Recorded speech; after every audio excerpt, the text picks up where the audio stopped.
Hey guys, welcome back to Mike's DVDs and Blu-rays collection. I'm your host Mike. Thank you for tuning in and watching.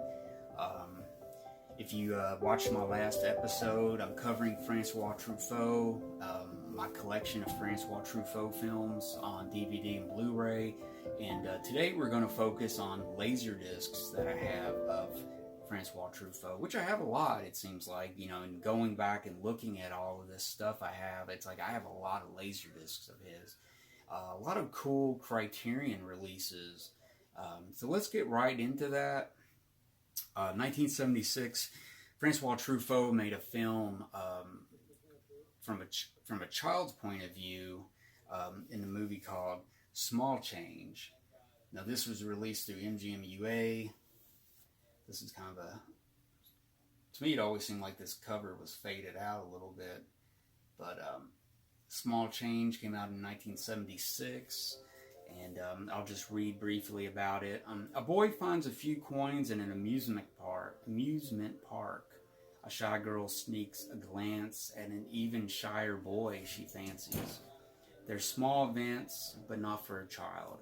A child invents life, says Francois Truffaut, who brilliantly captures the joys, the yearnings, the pain, and the wonder of childhood in Small Change. The film was made 17 years after Truffaut's first feature, The 400 Blows, the memorable story of his own troubled childhood. This time, his outlook is brighter, gentler, and still deeply felt. The setting is theirs, a small town in southern France, selected by Truffaut because it was small enough that it kept you running into people you knew. It had a sense of community. Within that warm-hearted community, Truffaut interweaves vignettes of puppy love, school days, bragging rights, trips to the movie house, and loving parents. The one boy escapes from a nightmare of child abuse, and only Truffaut could make a story of such straightforward simplicity and make it so astonishingly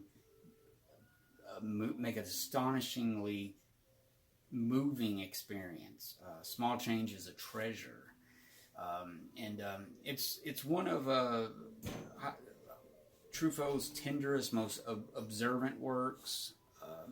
Movies on TV and video cassette give it 4 stars, their highest rating. But yeah, Small Change is a really interesting movie. Really cool. Like they described it as a very warm, bright movie. Unlike some of the darker movies he would, make in his career. So there you go, 1976's Small Change. Next up, we have the movie that was my first Truffaut movie. This was a MGM-UA release. I got this in like '92. This is The Bride Wore Black, and I've always loved this cover. I've always loved this purple and gold color, and just kind of a faded copy of the bride in the back. Just this color scheme just looks so cool. This purple, I've always remembered this cover just all through my life of just, I don't know, this color combination. But yeah, like I went over this on the part 1 of this, a bride, her husband is killed on their wedding day by some drunken guys across the street up in an upper apartment. They've been drinking, playing cards all day. They start messing around with a gun that one of the people have there that has a scope on it, and they're just kind of scanning it and, looking at people when the gun accidentally goes off and kills her husband on their wedding day, which makes her a widow on her wedding day. So she vows to get each one of those guys to kill him. She takes all her life savings and travels all across France, killing them one by one. It has a great soundtrack, music by Bernard Herrmann, who worked with Alfred Hitchcock. This was a big nod to Alfred Hitchcock. Very Hitchcockian, I must say.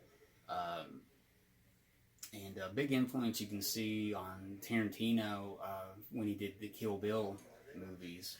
But there you go, The Bride Wore Black, one of my most favorite Laserdiscs I have.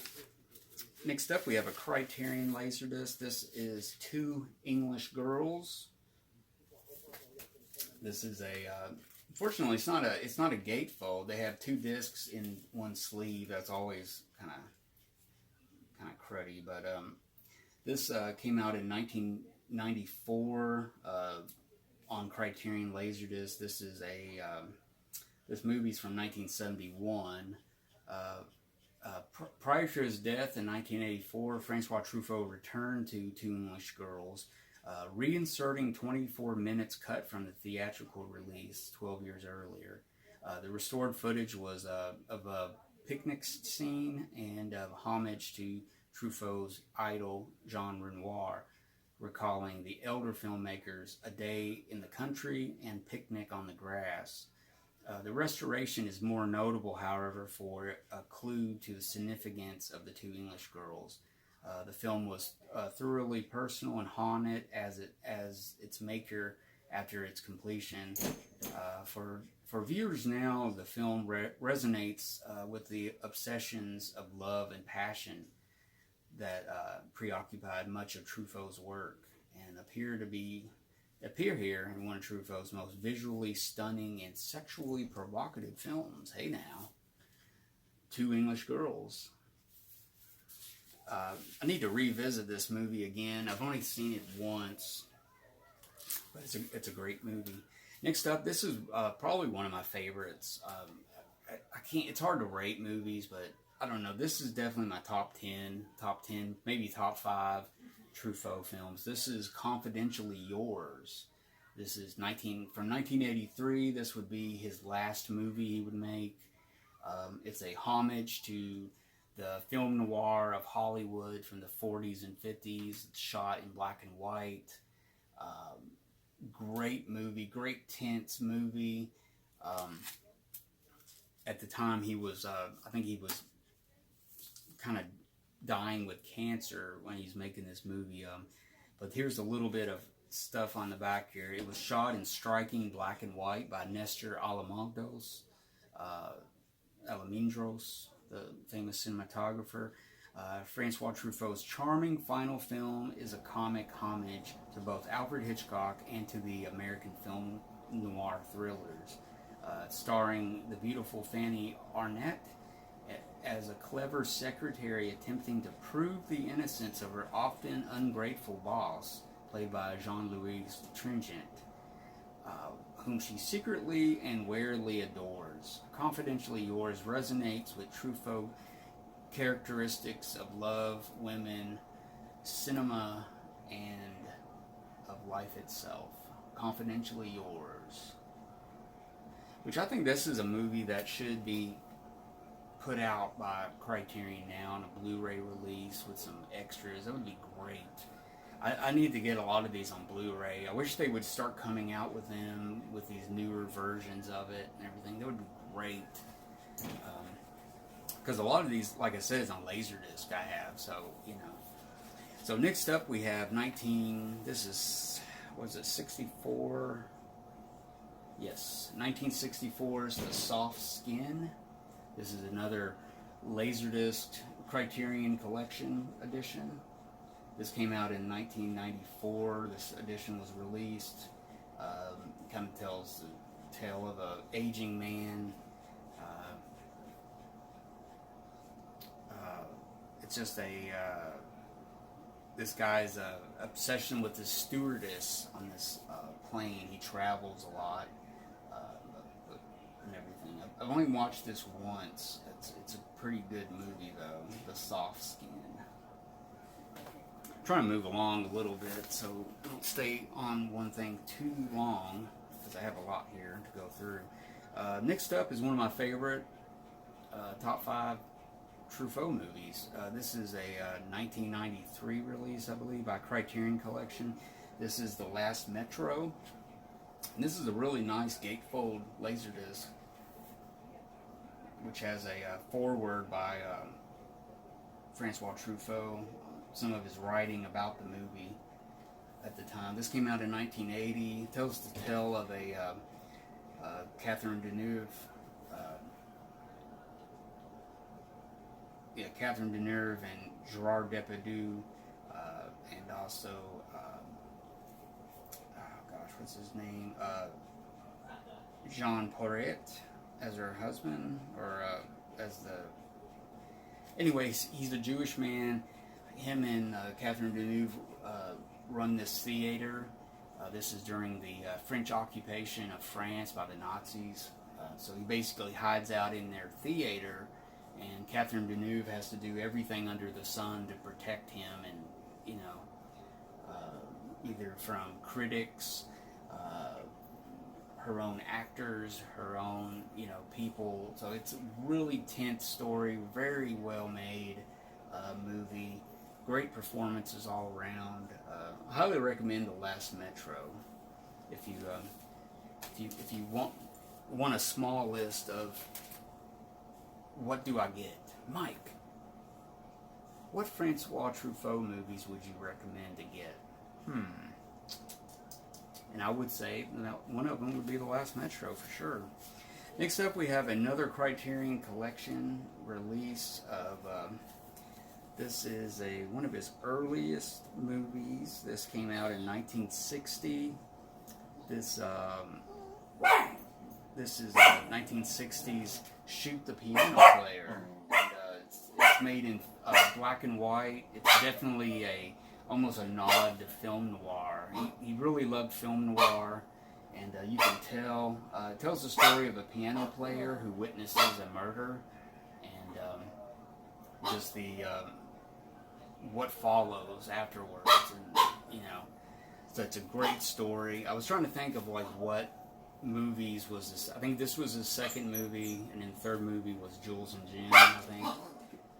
Or he did one before that. But this is Shoot the Piano Player. Highly recommend that.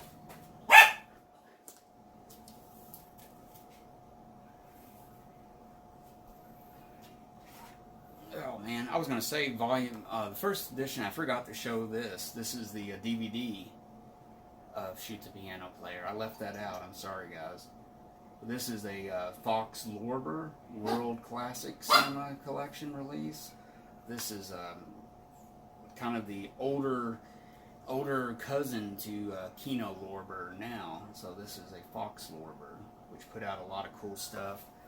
A lot of their stuff they put out was letterbox and stuff at the time was really cool. So there you go, Shoot the Piano Player.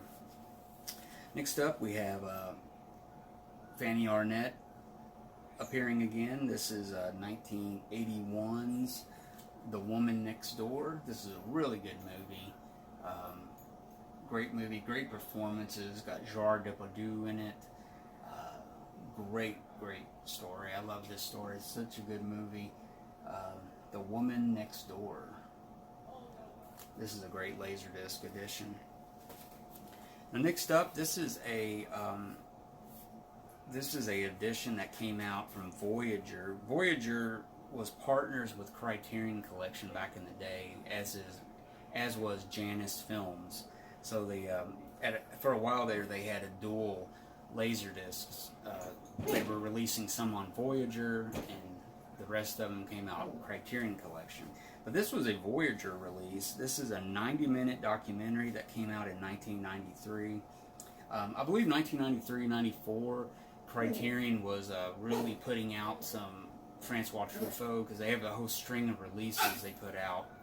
But this release is called Francois Truffaut, 25 Years, 25 Films. And it's a really good documentary. It's a good primer for the newbie that is getting into Francois Truffaut. He kind of graces on a lot of his films, talks about the filmmaker himself. It's really good disc. I love documentaries like this. They're just like a textbook, telling you about the films and everything. It's just, you need these things. You just need these almost like a reference book, But there you go, Francois Truffaut, 25 Years, 25 Films. Next up, this is a release from MGM-UA. Looks like might be a late release. Yeah, this is a late release of MGM-UA. This came out in 1996. This is the wonderful movie The Wild Child, and this tells the story of the doctor who discovers a child in the wilderness who was apparently left in the woods for years and raised by animals, basically. It's a true story that happened in France, I believe in the early 1800s, or no, actually it was 1798 this happened. So it tells the story of the doctor raising this child and trying to teach him how to read, how to be, proper, and how to have manners and just basic human functions, just basically, not crawling, how to walk, how to just wear clothes even. It's very, very awesome. It's a very good film. And it stars Francois Truffaut as the doctor. So there you go. The Wild Child. Really good movie. That came out in 1970, by the way. Next up, I have a panned and scanned edition of the 400 Blows. This came out from CBS Fox Video. I believe this was from 1985. And it's basically the movie, unrestored and not letterboxed. So when I came across this, it was very interesting. This was released in 1986. This came out in 1986. Yeah, and it's not letterboxed, so it's a panned and scanned edition of it. So it looks really different from watching it, because the movie was filmed in a French process called Dalioscope, which was similar to America's CinemaScope. So it's a tight 2:3:5:1 aspect ratio. It might even be it might be even wider than that. But yeah, the 400 Blows, the classic story. When I came across this, I had to get it because it was just so interesting.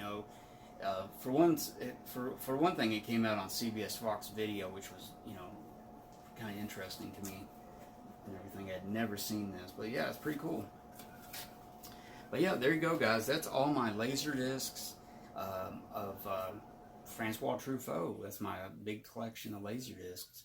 I hope you enjoyed this episode and the previous episode as much as I have to show them to you. I really admire him, love him as a filmmaker.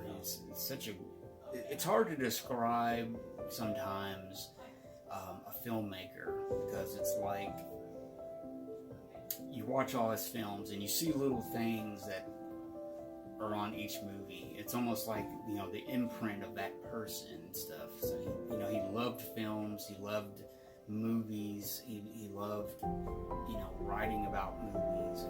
He was a very passionate man who left us way too soon. So I hope you enjoyed this, guys. If you liked it, give me a thumbs up. If you want to comment, give me some comments, some feedback. And also, if you haven't subscribed to my channel, subscribe to it. Check out all the material I have. I have tons of stuff on movies and stuff in my collection. So that's about it. So until next time, guys, I am Mike. Please watch good cinema, watch great movies, be safe out there, and as always, I'll see you again.